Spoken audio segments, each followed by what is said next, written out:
আসসালামু আলাইকুম রহমতুল্লাহ বরকাতু। জি সমাজুদ্দিনী ভাই, কারো ঘর বাড়ির উপরে বিপদের পরে বিপদ, আর্থিক লস, 4-5টা গরু মারা গিয়েছে, বড় দামি একটা গরু মারা গিয়েছে, ফসল আদি হয় না 4-5 বছর যাবৎ, দিশেহারা সবাই, অসুস্থ, পেরেশানি লেগে আছে একের পর এক, আর্থিক অসচ্ছলতা, দারিদ্রতা থেকে শুরু করে বলতে গেলে জীবন ওষ্ঠাগত।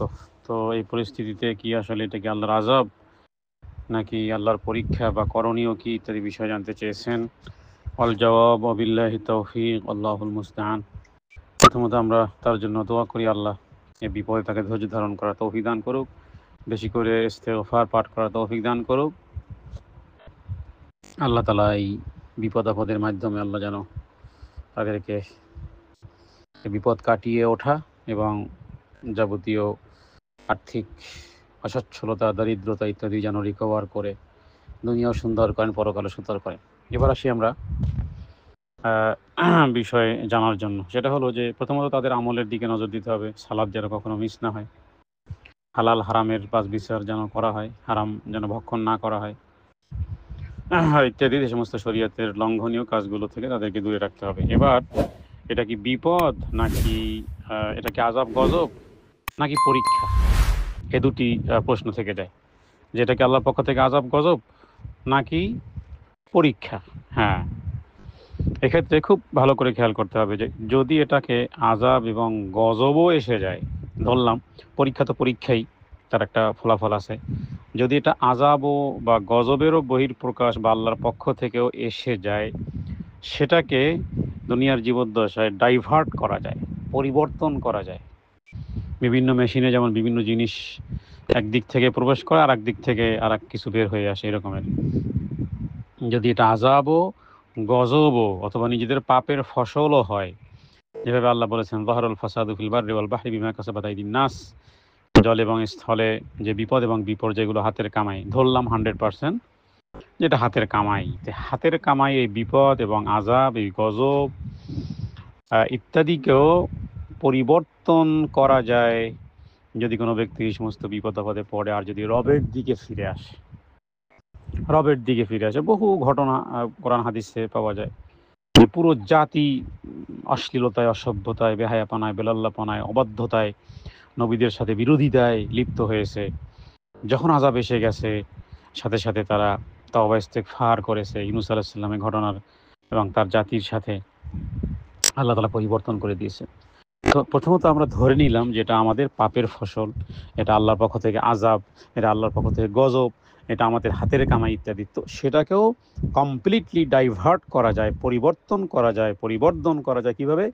তাওবা ইস্তেগফারের মাধ্যমে, আল্লাহ শরণাপন্ন হওয়ার মাধ্যমে, হ্যাঁ, বিশেষ করে দোয়া ইউনূস বারবার পড়ার মাধ্যমে, রব্বানা যালামনা আনফুসানা ওয়া ইল্লাম তাগফির লানা, হযরত আদম আলাইহিস সালাম যে দোয়া করেছেন সেই দোয়ার মাধ্যমে, হাসবুনাল্লাহু ওয়া নি'মাল ওয়াকিল, নি'মাল মাওলা, মানে রবের দিকে প্রত্যাবর্তন, রবের দিকে প্রত্যাবর্তন, বেশি করে সালাত, তাহাজ্জুদের সালাত, ফরজ সালাতগুলো তো আছেই, সকাল সন্ধ্যা তার কাছে দোয়া আর দোয়া, এবং এর সাথে যদি সম্ভবপর হয় কিছু কিছু দান দক্ষিণা করা, ব্যাস এবার রূপ পরিবর্তন হয়ে যাবে। যেটা এসেছিল আযাব হিসেবে সেটাই এবার পরিবর্তন হয়ে গেছে কি? পরীক্ষা। আর পরীক্ষা যখন হবে তখন আল্লাহ নিজে বলেছেন, ওয়ালা নাবলুওয়ান্নাকুম বিশাইইম মিনাল খাউফি ওয়াল জুই ওয়া নাকসিম মিনাল আমওয়ালি ওয়াল আনফুসি ওয়াস সামারাতি ওয়া বাশশিরিস সাবিরিন। আমি বান্দাদেরকে পরীক্ষা করি তাদের মর্তবা মর্যাদাকে বৃদ্ধি করার জন্য, মর্তবা মর্যাদাকে বৃদ্ধি, পাপ ক্ষমা করার জন্য, তাদের শানকে সুউচ্চ করার জন্য এবং আল্লাহর ভালোবাসা তাদের প্রতি দেওয়ার জন্য। আল্লাহর ভালোবাসা তাদেরকে দিতে চান, আল্লাহ এইভাবে দেন। আমরা বিপদ চাই না, কেউই চাই না, কিন্তু কিছু বিপদ এসে যায়, যতটুকু বিপদ সে আল্লাহকে স্মরণে করতে থাকে, ইস্তেগফার করতে থাকে, দোয়া করতে থাকে, মনে করে যে আরে আমার আল্লাহই তো আমার জন্য যথেষ্ট, বাস আর কিছু লাগে না, তাহলে অবাশশিরিস সাবিরিন, তাদের জন্য সুসংবাদ। অতএব যাদের পরিস্থিতি এরকমের তারা যেন রবের দিকে প্রত্যাবর্তন করে, তারা যেন রবের দিকে প্রত্যাবর্তন করে, তারা যেন ইস্তেগফার বেশি করে করে, বেশি করে ইস্তেগফার করা, যে সামনের দিনগুলো তারা আল্লাহর হুকুম পালনকারী হিসেবে চলবে, সালাত কখনো মিস করবে না, হালাল রুটি রুজির চেষ্টা করবে, তওবা ইস্তেগফার করবে, বেশি করে দোয়া করবে, বেশি করে হাত উঠাবে রবের দিকে এবং কেঁদে কেঁদে রবের কাছে সমস্যার কথাগুলো বলবে যে হে আল্লাহ, হ্যাঁ তুমি পরিত্রাণ দাতা, তুমি মুক্তিদাতা। তো এটা হলো বিষয়। আর দ্বিতীয় হলো যে এগুলোর মধ্যে তো অবশ্যই ওগুলোও শামিল আছে যেগুলো দৈনন্দিন দোয়া কালাম, পঠিতব্য দোয়া কালাম যা নাকি রাসূলুল্লাহ সাল্লাল্লাহু আলাইহি ওয়াসাল্লাম পাঠ করতেন। এর মধ্যে সূরা ফাতিহাকে অবশ্যই বিভিন্ন কাজে ৭ বার হিসেবে ব্যবহার করা, সূরা ইখলাসকে বারবার বারবার পাঠ করা, সূরা নাস আর ফালাক তো একেবারে জীবনের সাথে শ্বাস-প্রশ্বাসের জন্য যেমন যথেষ্ট, যেমন লাগে শ্বাস-প্রশ্বাস যেমন ঠিক থাকার জন্য, জীবিত থাকার জন্য সূরা নাস আর ফালাক হলো এই রকমের।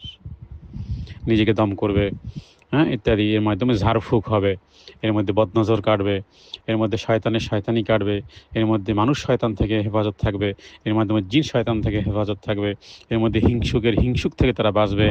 যত রকমের খারাপি পৃথিবীতে সৃষ্টি করেছেন আল্লাহ তাআলা, সমস্ত খারাপি থেকে আল্লাহ প্রোটোকল দিবেন, হেফাজতে রাখবেন, সেভ রাখবেন এবং তাদের সেফটি সিকিউরিটি তাদের রক্ষা হবে, তাদের জানমাল রক্ষা হবে, মানুষের বদনজর থেকে হেফাজত থাকবে, জাদুটোনা থেকে বাঁচবে, জিন্নাতের উপদ্রব থেকে বাঁচবে, মানুষের খারাপি থেকে বাঁচবে। আল্লাহ সব কিছু থেকে হেফাজত করবেন। সূরা নাস আর ফালাক দৈনন্দিন ঘুমানোর আগে, ঘুমানোর পরে, প্রত্যেক ফরজ সালাতের পরে, ফজরের পরে, মাগরিবের পরে, যখনই মন চায় তখনই পড়বে সূরা নাস, সূরা ফালাক। জি, এর মাধ্যমে ঝাড়ফুঁকও করা হবে, সব কিছু থেকে আল্লাহ হেফাজতে রাখবেন। জি, আশা করি উত্তর পেয়েছেন। ওয়া সাল্লাল্লাহু আলা সাইয়্যিদিনা মুহাম্মাদিন নবিয়্যিল উম্মি ওয়া আলিহি ওয়া সাল্লাম। আসসালামু আলাইকুম।